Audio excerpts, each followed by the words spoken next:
Elite stuff tonight for the Toronto Raptors as they welcome in the Detroit Pistons to Scotiabank Arena. We talked about it last night, how going into play today, the Raptors, they were like 5 games left. They're 4 wins behind the Spurs. Probably not going to happen, but it's still not mathematically done yet. And you're going up against a Pistons team who's a playoff team, and they're very good. However, you go into play, look at the injury report.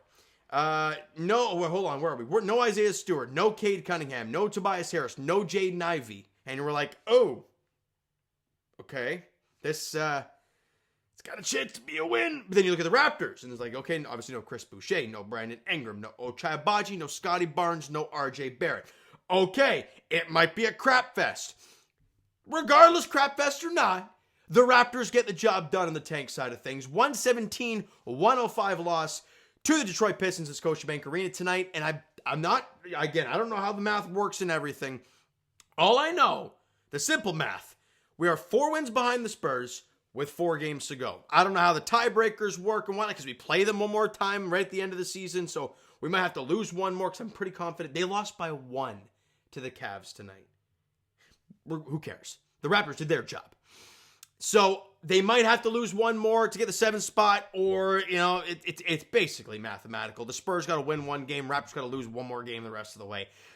Pretty confident that's going to happen, but we'll see. There's no guarantees.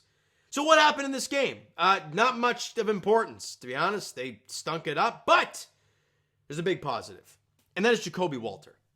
22 points, 3 boards, 1 assist, on 8 of 14 shooting, 4 of 7 from 3-point range, a perfect 2 of 2 from the line, 3 steals in the game, and was an even player where you lost by 12. Jacoby Walter has really started to grow. Now, he's getting a lot more playing time, of course, with the whole tank side of things, but I've really liked what we're seeing from him. The confidence has just grown a shit ton as the season has gone along, and you really like what you're seeing from him. A great night for him today. Hopefully it continues the rest of the way, right? Again, once it gets to a point where the Raptors have clinched the spot and there's no moving up or down, win some games. Who cares? So I'm okay with it. Just lock it down at some point first. That would be phenomenal. So what else we got? Jamal Shed, 14 points and 9 assists. That's the thing about Jamal Shed that we've kind of learned all year long, is that Jamal Shed is going to be a dog defensively. We've learned that. We've also learned as a facilitator, he's gotten great. Now, there are times where the turnovers do become a problem for him. I haven't looked at it yet today. No turnovers for Jamal Shed. They played 25 minutes, had 9 dimes, a very good night for him. Also had 14 points on 5 of 12 shooting, knocked down to 3, had a couple steals in the game, was a +4. Jamal Shed has just shown us what he's truly capable of, and he's a rookie. Very exciting stuff moving forward for him. Obviously going to be part of that bench moving forward next season. What's going to be exciting is you're going to have a lot of guys competing for that bench. You look at the starting 5 next year. Let's just say, for argument's sake, it's going to be, Quickly, Barrett, Barnes, Ingram, and Jakob Poeltl. Let's say it's those 5, okay? Your bench could consist of Jonathan Mogbo. These are all question marks. Jonathan Mogbo, Jamison Battle, Jacoby Walter, Jamal Shed. There's probably other... Grady Dick is even in the mix. I completely forgot about the guy. Chris Boucher's probably going to be gone. Ochai Agbaji's there. And oh, by the way, the Raptors are probably going to have a top 10 pick this year. They have a surplus of options going into next season. Will they trade a guy? Will they use that? Maybe they'll use that leverage to make a move. We'll see. But that is why it's so important this Raptor team finds a way to lock up that 7 spot. As much as we wanted lower, we're at that point of the year where, hey, you got to take what you can get. And one more good result in the tank side of things the rest of the way.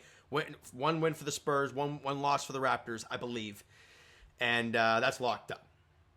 So let's get through it. Let's get over the damn thing. Anything else positive? Cole Swider, sure, he had knocked out a couple threes, 4 of 8 shooting, couple that had 10 points, Poeltl double-double. Quickly 14, 8, and 8 in the game. That's about it. Not much else. What else there to talk about when it comes to this team? It's not much, guys. There really isn't much. Anything else on the tank side of things that looks exciting? Not really. Everyone else stinks. Okay, on to the next one. For the Toronto Raptors is on Sunday. 3:30 tip-off in Brooklyn against the Nets. It But I mean, that game probably won't mean a damn thing to who do they play next? Are they playing just right to us? Or are they on a back-to-back? No, they just play right to us. Okay, so, I mean, you can make it interesting. You lose the game. I don't know how tiebreakers work. They still might technically be able to catch you, but you lose that basketball game, it's nothing but good things. You lock up that 7 seed, and it might give you that slimmest of hopes that the Nets could catch the Raptors, but it's probably not going to happen, all right? So, you know what, guys? That's going to do it for this one. If you enjoyed the video and are just ready for this season to be over, because I am, hit that like button. Do appreciate that. Hit the subscribe button. You guys know that's already. Comment down below your thoughts on the video, your thoughts on the game this evening if you want to talk about it. Hit the like button, hit that subscribe button, comment down below, go crazy. Twitter, Discord, Instagram, TikTok, all that stuff is down below, so follow up there if you haven't done so already. I will talk to you guys. Okay, I'll talk to you guys. Jays edition tomorrow, 7:10 first pitch at Citi Field against the Mets. Chris Bassett, Griffin Canning is the pitching matchup there. Leafs at home against the Blue Jackets tomorrow night at 7 p.m. as they look to continue rolling and maybe look to lock up the Atlantic. We'll see how that goes. And for the Raptors, as we keep just ticking down the games to get this season over with. Sunday, 3:30 tip-off in Brooklyn against the Nets. Let's wrap that 7 seed up and call it a day. Thank you so much for listening and watching. I hope you enjoyed the video and the game being over today. We'll talk to you guys then.